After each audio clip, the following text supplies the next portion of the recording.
Scent John's ಆಸ್ಪತ್ರೆಯ clinical immunology ಮತ್ತು rheumatology ವಿಭಾಗಕ್ಕೆ ಸ್ವಾಗತ.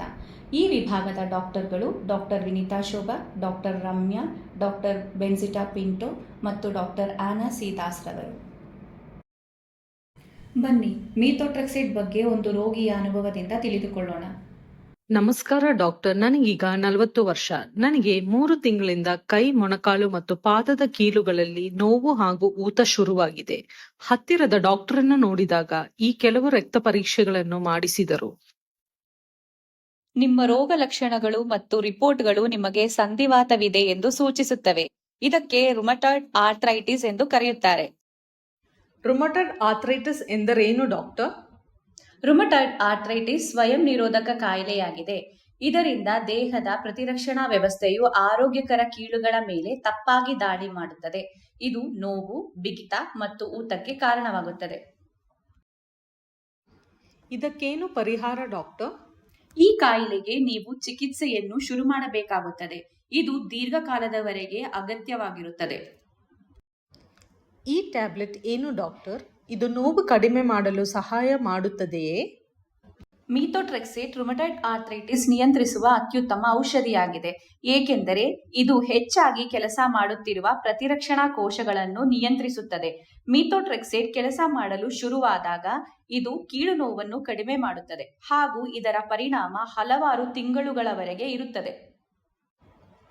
ಡಾಕ್ಟರ್, ನಾನು ಈ ಟ್ಯಾಬ್ಲೆಟ್ ಅನ್ನು ಎಷ್ಟು ಸಲ ತೆಗೆದುಕೊಳ್ಳಬೇಕು ಮತ್ತು ಯಾವ ಡೋಸಲ್ಲಿ? ಮೀಥೋಟ್ರೆಕ್ಸೇಟ್ ಅನ್ನು ವಾರಕ್ಕೊಮ್ಮೆ ನಿಗದಿತ ಡೋಸಲ್ಲಿ ತೆಗೆದುಕೊಳ್ಳಬೇಕು. ಹೊಟ್ಟೆಯ ಅಸ್ವಸ್ಥತೆಯನ್ನು ಕಡಿಮೆ ಮಾಡಲು ಆಹಾರದ ನಂತರ 2 ಗಂಟೆಗಳು ಆದ ಮೇಲೆ ಈ ಟ್ಯಾಬ್ಲೆಟ್ ಅನ್ನು ತೆಗೆದುಕೊಳ್ಳಿ. ಇದರಿಂದ ಅಡ್ಡ ಪರಿಣಾಮಗಳು ಕಡಿಮೆ. ಮೀಥೋಟ್ರೆಕ್ಸೇಟ್ ಹೆಸರು ಮತ್ತು ಡೋಸ್ ಬ್ರ್ಯಾಂಡ್ನಿಂದ ಬ್ರ್ಯಾಂಡ್ಗೆ ವ್ಯತ್ಯಾಸವಾಗಿರುತ್ತದೆ. ಆದ್ದರಿಂದ ಡೋಸ್ ಅನ್ನು 2 ಬಾರಿ ಪರಿಶೀಲಿಸಿ ಮತ್ತು ಸೂಚಿಸಿದಂತೆ ಸರಿಯಾದ ಸಂಖ್ಯೆಯ ಮಾತ್ರೆಗಳನ್ನು ತೆಗೆದುಕೊಳ್ಳಿ. ಉದಾಹರಣೆಗೆ, ನೀವು 7.5 mg ಬ್ರ್ಯಾಂಡ್ ಡೋಸ್ ಹೊಂದಿದ್ದರೆ ಮತ್ತು ನಿಮಗೆ 15 mg ಶಿಫಾರಸು ಮಾಡಿದ್ದರೆ ನೀವು 7.5 mgಯ 2 ಮಾತ್ರೆಗಳನ್ನು ತೆಗೆದುಕೊಳ್ಳಬೇಕಾಗುತ್ತದೆ. ಡಾಕ್ಟರ್, ಈ ಟ್ಯಾಬ್ಲೆಟ್ನಿಂದ ಉಂಟಾಗುವ ಅಡ್ಡ ಪರಿಣಾಮಗಳೇನು ಮತ್ತು ಅದನ್ನು ಹೇಗೆ ಕಡಿಮೆ ಮಾಡುವುದು? ಮೀಥೋಟ್ರೆಕ್ಸೇಟ್ ರಕ್ತ ಕಣಗಳ ಸಂಖ್ಯೆಯನ್ನು ಕಡಿಮೆ ಮಾಡುತ್ತದೆ ಮತ್ತು ಲಿವರ್ಗೆ ಸಂಬಂಧಿತ ಪರಿಣಾಮಗಳನ್ನು ಉಂಟು ಮಾಡುತ್ತದೆ. ಇದನ್ನು ಕಡಿಮೆ ಮಾಡಲು ಫಾಲಿಕ್ ಆಸಿಡ್ ಎನ್ನುವ ವಿಟಮಿನ್ ಟ್ಯಾಬ್ಲೆಟ್ ಅನ್ನು ನೀಡಲಾಗುತ್ತದೆ. ಇದನ್ನು ಮೀಥೋಟ್ರೆಕ್ಸೇಟ್ ತೆಗೆದುಕೊಂಡ 24 ಗಂಟೆಗಳ ನಂತರ ತೆಗೆದುಕೊಳ್ಳಬೇಕು.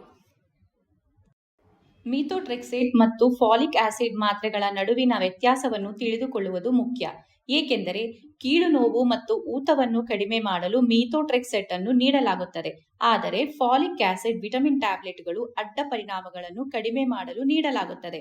ಅಡ್ಡ ಪರಿಣಾಮಗಳ ಕಾರಣದಿಂದಾಗಿ 3 ತಿಂಗಳಿಗೊಮ್ಮೆ ಶಿಫಾರಸು ಮಾಡಲಾದ ರಕ್ತ ಪರೀಕ್ಷೆಗಳನ್ನು ಮಾಡುವುದು ಅಗತ್ಯ.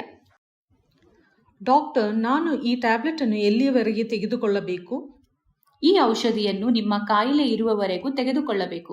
ನಂತರ ನಿಮ್ಮ ಕಾಯಿಲೆ ಕಡಿಮೆ ಆದಲ್ಲಿ ಡೋಸ್ ಕಡಿಮೆ ಮಾಡಲಾಗುತ್ತದೆ. ಅದೇ ರೀತಿ ಕೆಲವು ರೋಗಿಗಳಿಗೆ ಅವರ ಕಾಯಿಲೆ ಕಡಿಮೆ ಆದಲ್ಲಿ ಅವರು ಮೀಥೋಟ್ರೆಕ್ಸೇಟ್ ತೆಗೆದುಕೊಳ್ಳುವುದನ್ನು ನಿಲ್ಲಿಸಲಾಗುತ್ತದೆ, ಆದರೆ ಕೆಲವರು ಅದನ್ನು ಜೀವನ ಪೂರ್ತಿ ತೆಗೆದುಕೊಳ್ಳಬೇಕಾಗುತ್ತದೆ. ಡಾಕ್ಟರ್, ವಾರದ ಮಾತ್ರೆ ತೆಗೆದುಕೊಳ್ಳಲು ಹೇಳಿದ ದಿನದಂದು ನಾನು ಅದನ್ನು ತೆಗೆದುಕೊಳ್ಳುವುದು ಮರೆತರೆ ಏನಾಗುತ್ತದೆ? ನಾವು ಹೇಳಿದ ದಿನದಂದು ಮಾತ್ರೆ ತೆಗೆದುಕೊಳ್ಳಲು ನೀವು ಮರೆತರೆ ಮರುದಿನ ನೀವು ಅದನ್ನು ತೆಗೆದುಕೊಳ್ಳಬಹುದು ಮತ್ತು ಮುಂದಿನ ಡೋಸ್ಗೆ 1 ವಾರದ ಅಂತರವನ್ನು ನೀಡಬೇಕು. ಮತ್ತೊಮ್ಮೆ ಡೋಸ್ ತೆಗೆದುಕೊಳ್ಳುವುದು ಮರೆಯದಿರಲು ಕ್ಯಾಲೆಂಡರಲ್ಲಿ ಗುರುತಿಸಿ.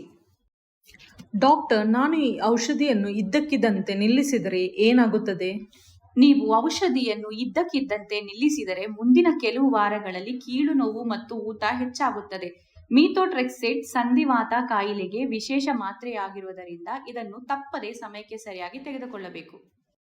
ಈ ವಿಡಿಯೋವನ್ನು ವೀಕ್ಷಿಸಿದ್ದಕ್ಕಾಗಿ ಧನ್ಯವಾದಗಳು. ಪ್ರಶ್ನೆಗಳಿಗೆ ಉತ್ತರಿಸಲು ಈ ಕೆಳಗಿನ QR ಕೋಡ್ ಅನ್ನು ಸ್ಕ್ಯಾನ್ ಮಾಡಿ.